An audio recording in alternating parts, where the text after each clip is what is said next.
The tri-mooned world of Valatrix 9 pulsed with a spectrum of shimmering lights as the ancient interstellar accord brought together delegates from dozens of species. Amid the grandeur of the planetary capital, Tharuan, 3 beings arrived separately, each unaware that their destinies were about to intertwine. They were not royalty or generals. They were not seasoned diplomats or even friends. Yet what began as an awkward first meeting would soon transform into an encounter that could alter the course of galactic history. The first meeting. Zira of the Silvari, a crystalline race from the edge of the Gelmin expanse, stood motionless in the observation garden. Her body refracted the lights of the surrounding flora, casting rainbow patterns on the smooth stone path. Emotion was a curious thing to her kind. Studied, simulated, never truly felt. Yet as she waited, there was a twinge of anticipation in her core. Next came Tkai, a warm-blooded flyer from Airloth, whose iridescent wings folded tightly against her back.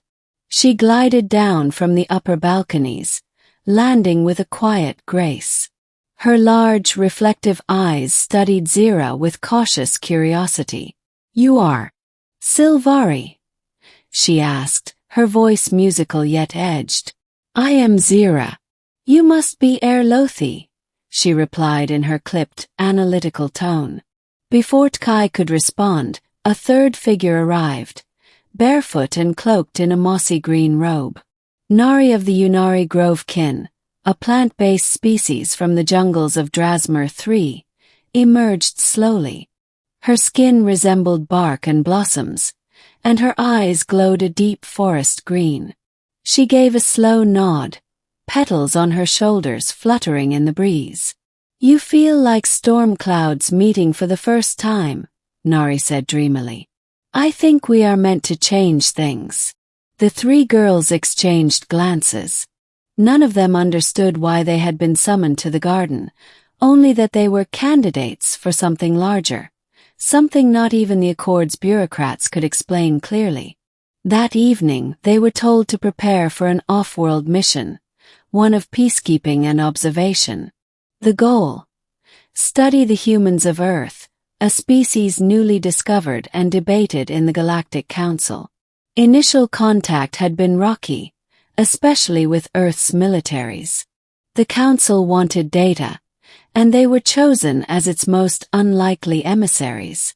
They departed the next morning aboard a diplomatic vessel disguised as a meteorite. Their destination, a remote mountain range on Earth, supposedly uninhabited. Arrival on Earth. They landed amidst thick forests and snow-peaked ridges, cloaked by a shielding field. 4 days they observed from a distance, listening to radio signals, mapping out human infrastructure, watching from treetops and underground. Earth was chaotic, fragmented, and emotionally volatile. And yet, something about it tugged at each of them. Nari was the first to express her fascination. They kill their forests, yet they cry when trees fall. They destroy, but mourn their destruction. Tkai observed. Their skies are stained, yet they dream of flying. I see in them a contradiction I understand. Zira, however, remained detached. Emotion clouds judgment. They are unpredictable. Dangerous. Her warning proved prophetic. The encounter. On their 6th day of surveillance, a distant explosion cracked through the valley. Their scans picked up thermal readings and distress signals. Against protocol, they followed the trail and discovered a downed Earth aircraft smoldering in a clearing. Amidst the wreckage was a lone survivor, a human soldier. He was injured badly. Bloodied face, shredded uniform, a fractured leg pinned beneath a piece of metal. His breathing was ragged, and his sidearm, though nearby, was untouched. "We must not interfere," Zira said, tone firm. "He's dying," Nari replied, kneeling beside the soldier. "If we leave him, we are no better than the void." Tai hovered indecisively. What if he wakes up? What if he sees us? But Nari had already extended her bioluminescent tendrils into his side.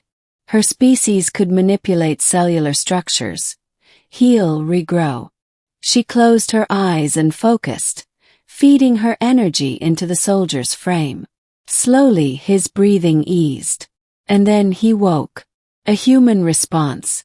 The soldier's eyes opened wide, darting between the three alien figures surrounding him. He tried to speak but only coughed. Then, perhaps out of instinct, he reached for his weapon, only to find it missing, gently held by Tkai. "We don't want harm," she said softly, flaring her wings. "We saved you." "Where, what? Who are you?" he whispered. Zira finally stepped forward. "You are a subject of observation. Your survival was not intended." "Thanks. I guess," he grunted, trying to sit up. "Name's Lieutenant Marcus Hale, United Earth Forces. Was on recon. Ambushed by something not human. That piqued their attention." "What do you mean?" I asked. Marcus pointed to a part of the wreckage. "Some black-armored humanoids. Not ours. Us. Silent. Took my wingman. Never seen tech like theirs." Zira's crystals darkened. Council intelligence detected no other species on this continent. "Then they missed something," Marcus said. Suddenly, a rustle from the forest silenced them. Nari felt it first, foreign vibrations through the roots. Tess' wings flickered nervously. "We're not alone," she whispered. And they weren't. The real threat.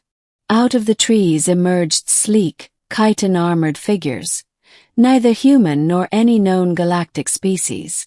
Their bodies shimmered as if cloaked in energy, as like coals. Weapons drawn. Without warning, one fired. The blast struck the ground near them, sending debris flying. Zira reacted instantly, her crystalline limbs deflecting the next pulse. Tkai shot into the air, releasing a sonic scream that disoriented their attackers. Nari shielded Marcus with her body, vines springing from her skin and wrapping around them. "Move!" Zira shouted.